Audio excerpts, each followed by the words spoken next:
March 28, 1945. The war was supposed to be over. The German army was collapsing. American tanks were driving deep into Bavaria.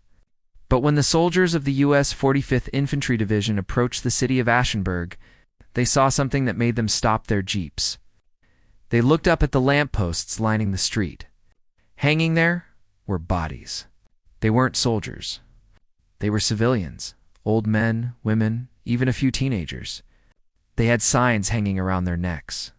The signs read, "Here hangs a traitor," because he believed in the Americans. These people hadn't fought the Americans. They had simply tried to surrender. They had hung white sheets out of their windows to save their homes. And for that, their own German commander had executed them. The American soldiers stared at the swaying bodies. They weren't sad. They were furious. They looked at the city ahead, a medieval fortress town, beautiful, historic, and they made a decision. They weren't going to capture Aschaffenburg. They weren't going to risk their lives in house fighting for a city that murdered its own people. The American commander picked up the radio. He called for the heavy artillery. He didn't ask for a precision strike. He asked for everything. He effectively said, "Level it. Turn every building into dust. If they want to die for Hitler, let's help them." This is the true story of the destruction of Aschaffenburg. The day the U.S. Army stopped playing by the rules, the day they met a fanatical Nazi major who refused to quit, and the brutal explosive punishment they delivered to his city. To understand why a city was erased from the map, we have to meet the villain, Major Emil Lambert. Lambert wasn't a normal soldier. He was a fanatic, a true believer in National Socialism. By March 1945, most German officers knew the war was lost. They were trying to surrender with dignity, but not Lambert. He had been given command of Aschaffenburg, a city on the Main River, and he had received a personal order from Adolf Hitler. Fessen Aschaffenburg, Fortress Aschaffenburg, defend to the last stone. Lambert took this literally. He didn't care about the civilians. He didn't care about the history of the city. He only cared about obedience. He gathered his troops. He didn't have many regular soldiers left. So he gathered the Volkssturm, the People's Storm, old men with hunting rifles. Boys from the Hitler Youth barely 15 years old, and convalescent soldiers pulled out of hospital beds. He gave them a terrifying ultimatum. Anyone who tries to surrender will be shot. Anyone who hangs a white flag will be hanged. We will fight until the Americans are dead or we are dead. The people of the city were terrified. They saw the American tanks approaching. They wanted to save their children. So quietly, behind closed doors, they sewed white flags. But Lambert had spies everywhere. On the morning the Americans arrived, Lambert's execution squads roamed the streets. They dragged people out of their houses and they hanged them. When the Americans arrived, they didn't see a city surrendering. They saw a city held hostage by a madman. The U.S. 45th Infantry Division, the Thunderbirds, arrived on March 28th. They were confident. They thought this would be easy. Another town, another surrender, they thought. They sent a small force of infantry into the suburbs. They walked down the quiet streets. The windows were shut. The shops were closed. Suddenly, a shot rang out, then a machine gun, then the roar of a Panzerfaust rocket. The Americans scrambled for cover.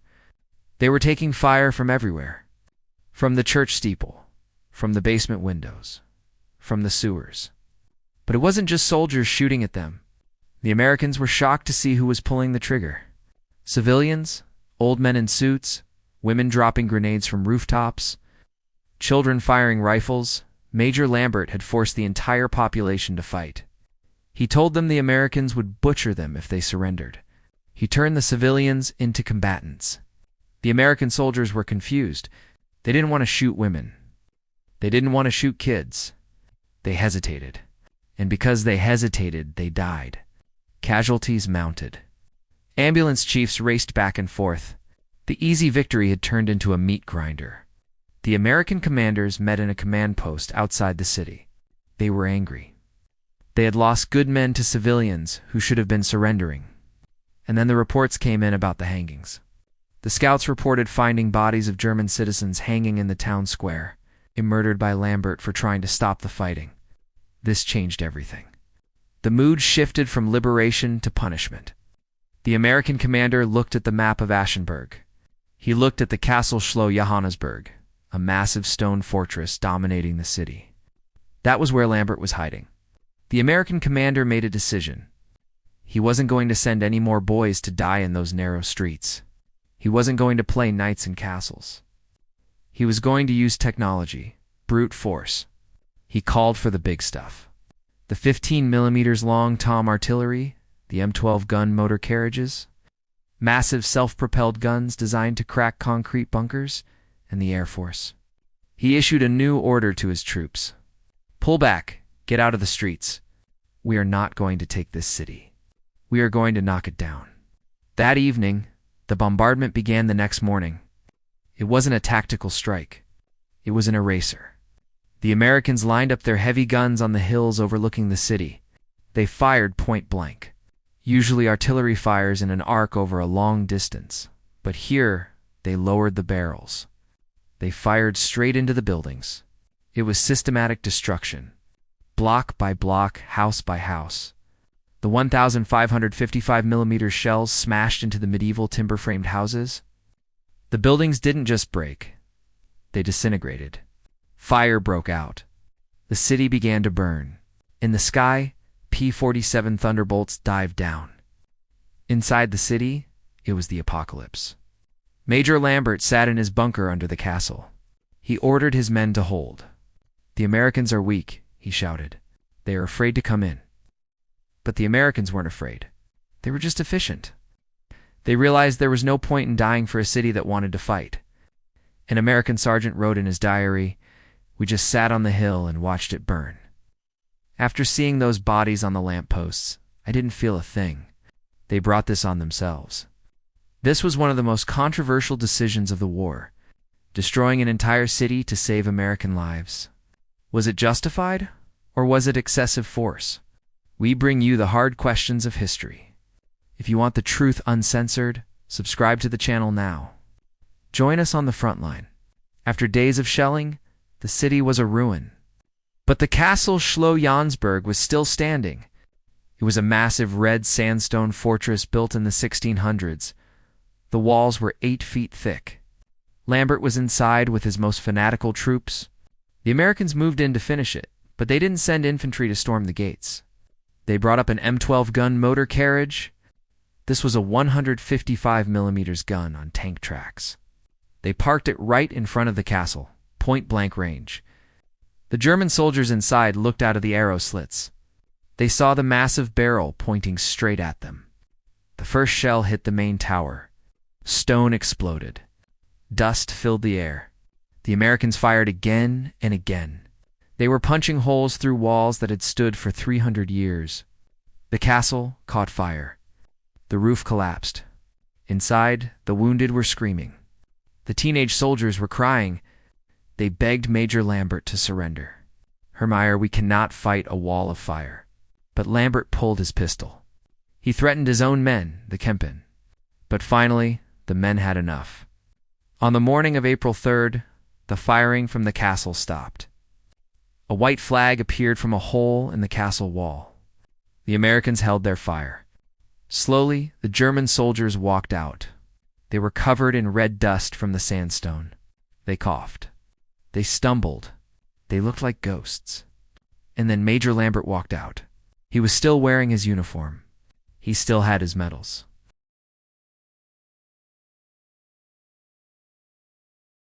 He walked with his head high, arrogant to the end. He walked up to the American commander, Lieutenant Colonel Felix Sparks. The same Felix Sparks would later liberate Dao. Lambert saluted. He tried to make a speech about honor and duty. Sparks didn't listen. He looked at the ruins of the city. He looked at the smoke. He looked at the dead civilians in the streets, killed by Lambert's refusal to quit. Sparks didn't salute back. He ordered his MPs, "Get him out of my sight before I shoot him myself." Lambert was stripped of his weapons. He was thrown into a jeep. As he was driven away, the surviving citizens of Aschaffenburg came out of their cellars. They didn't cheer for him. They spat at him. They cursed him. "Murderer," they shouted. "You destroyed our home." The battle for Aschaffenburg lasted 10 days. It should have lasted 10 hours. Because of one man's fanaticism, the city was 90% destroyed. Hundreds of civilians were dead. Hundreds of American soldiers were killed or wounded. When General Patton heard about the battle, he was grimly satisfied. He visited the ruins. He looked at the piles of rubble that used to be houses. He said, "It is a good lesson. If they want to fight, this is what happens. We will not trade American lives for German buildings." Patton used Aschaffenburg as a warning for the rest of the war. Whenever the Third Army approached a town, they sent a message ahead. "Remember Aschaffenburg. Surrender now, or we will bring the heavy guns." Most towns surrendered immediately. The destruction of Aschaffenburg saved thousands of lives later in the war because it proved that the Americans were not bluffing. And what happened to Major Lambert, the man who hanged his own people? He wasn't treated as an ordinary P. He was put on trial for murder. Not for killing Americans, that is war, but for killing the German civilians who tried to surrender. He was found guilty. He was sentenced to death. Though later in the confusion of post-war appeals, his sentence was commuted to imprisonment. He lived, but he lived in disgrace, hated by his own countrymen. The destruction of Aschaffenburg is a brutal story. It is not a story of glory. It is a story of the terrible logic of war. The American soldiers didn't want to destroy the city. But when they saw the bodies on the lampposts, when they realized they were fighting a fanatic who valued ideology over life, they did what they had to do. They stopped being liberators, and they became destroyers. It serves as a reminder that mercy has a limit. You can push a good man too far, and when you do, you don't get a negotiation. You get a 155mm shell through your front door. The American commander ordered the city destroyed to save his men. Was that the right choice, or was it a war crime to level a city? It's a debate that still goes on. What would you have done? Let me know in the comments. And if you want to see the story of how US soldiers took revenge at Dao, the video is right here. Click it now. Thanks for watching.